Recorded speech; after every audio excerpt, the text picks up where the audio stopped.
A partir deste momento, você acompanha o que foi destaque na semana que passou aqui no Jornal Breve.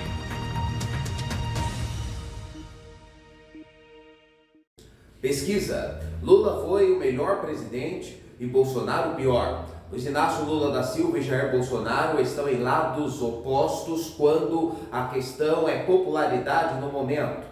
De acordo com pesquisa da Datafolha, o petista é considerado por 51% o melhor presidente que o Brasil já teve. Já 48% dos entrevistados apontam o atual chefe de Estado como o pior que já ocupou o cargo. Lula, que governou o Brasil entre 2013 e 2010, tem as maiores avaliações no Nordeste, 66%, desempregados, 63%, e entre jovens de 16 a 24 anos. O governo dos petistas é bem avaliado até entre os que declararam preferir o PSDB.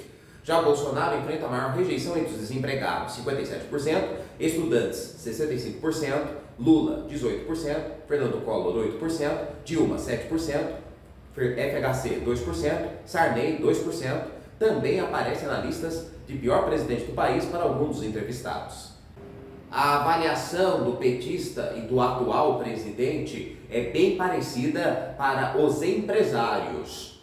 Bolsonaro é considerado o melhor presidente por 24% dos entrevistados deste grupo, enquanto Luiz Inácio Lula da Silva aparece com 22%.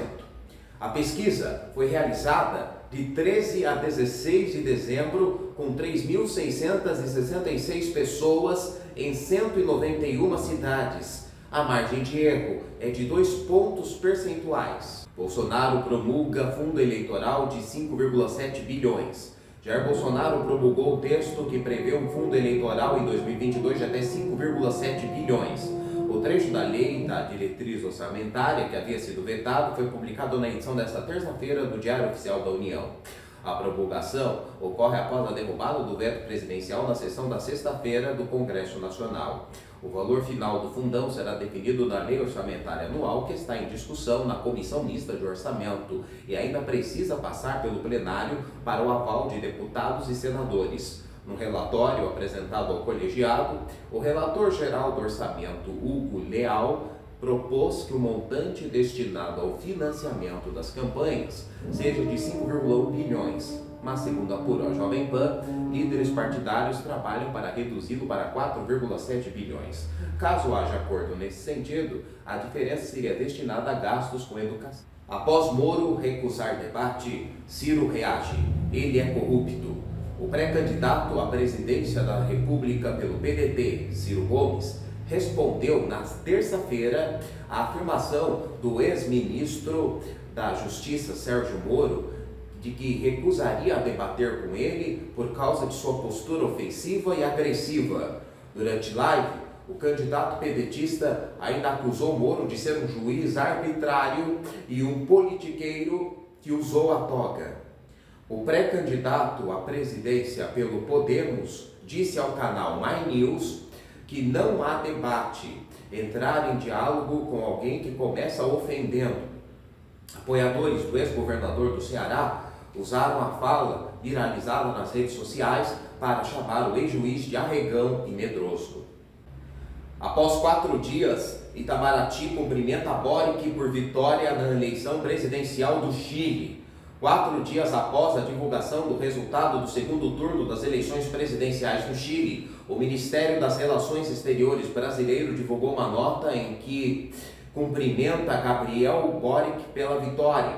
Representante da esquerda e ex-líder estudantil, Boric foi eleito no domingo passado com 55,9% dos votos. Ele venceu no segundo turno o advogado José Antônio Cast, representante da extrema-direita. O presidente Jair Bolsonaro afirmou durante live na quinta que havia determinado ao Ministério das Relações Exteriores o envio dos cumprimentos a Boric.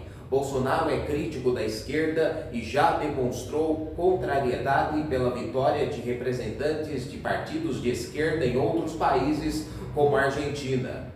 AstraZeneca. 3 doses oferecem altos níveis de anticorpos contra o Omicron, diz a empresa. A informação foi divulgada pela farmacêutica nesta quinta-feira, citando um novo estudo da Universidade de Oxford. O estudo apontou que 3 doses da vacina da AstraZeneca ofereceriam níveis de anticorpos contra a Omicron comparáveis aos gerados contra a variante Delta após o regime primário de 2 doses. As descobertas também mostraram que os níveis de anticorpos gerados em pacientes que receberam uma dose de reforço da AstraZeneca foram maiores do que aqueles observados em pessoas que foram infectadas e se recuperaram naturalmente da Covid-19. O estudo analisou amostras de sangue coletadas de 41 indivíduos que receberam 3 doses da vacina da AstraZeneca, junto com amostras de sangue de indivíduos que receberam apenas 2 doses e aqueles que se recuperaram naturalmente de uma infecção anterior. Vamos às outras notícias. Terra. Novo modelo matemático estima impacto da 3ª dose da vacina contra Omicron no Reino Unido. Proteção com reforço seria de cerca de 85%, conforme os achados preliminares de pesquisadores da Universidade Imperial College. IG último segundo. Médico que fez cirurgia em mulher que morreu tem passaporte apreendido. O colombiano Brad Alberto Castrillo San Miguel fez uma hidrolipo em Maria Jandimar Rodrigues, de 39 anos, que trabalhava como diarista. G1. Hospitalizações por sintomas respiratórios na cidade de São Paulo podem dobrar a cada 5 dias, apontam pesquisadores. A estimativa foi realizada pelo Observatório Covid-19 Brasil. Tendência de alta teria relação com a presença de um novo agente infeccioso que pode ser da variante Omicron do coronavírus ou vírus influenza H3N2. Itatiaia. Suspeito de sequestrar a ex e de matar pastor alemão da PM é preso na Grande BH. Cachorro foi morto com um golpe de estaca. G1. SP Trans sugere que tarifa de ônibus na cidade de São Paulo deve ser reajustada para corrigir inflação com um valor mínimo de R$ 5,10. Proposta ainda será enviada para prefeito Ricardo Nunes. Atualmente, a tarifa custa R$ 4,40. De acordo com o estudo apresentado pela SP Trans, a cada 10 centavos na tarifa básica, a receita tarifária aumenta 104 milhões nos primeiros 12 meses. Poder 360. União Brasil apoia Rodrigo Garcia para o governo de São Paulo. Vice-governador disputará as eleições em 2022 pelo PSDB. ND+. Ciclone vira o tempo e provoca alerta de risco alto para estragos em Santa Catarina. Segundo a Defesa Civil, a chuva deve iniciar no fim da manhã, começando pelo litoral sul e se estende para as demais áreas. OMS. Nenhum país sairá da pandemia com reforço de vacinação. Poder 360. Para Tedros Adhanom, campanha desvia doses disponíveis para países já com alta taxa de imunizados. Poder 360. O risco de internação por Omicron é até 45% menor, diz estudo. Cientistas compararam a nova variante com a cepa Delta. Estado de Minas. A fascinante descoberta de anel da época romana com imagem de Jesus como bom pastor. Arqueólogos israelenses descobriram um anel de ouro da época dos romanos com a figura do bom pastor, uma representação cristã primitiva de Jesus. G1. Ceará não vai cobrar prescrição médica para vacinar crianças, diz Camilo. Jamais seguiremos negacionistas.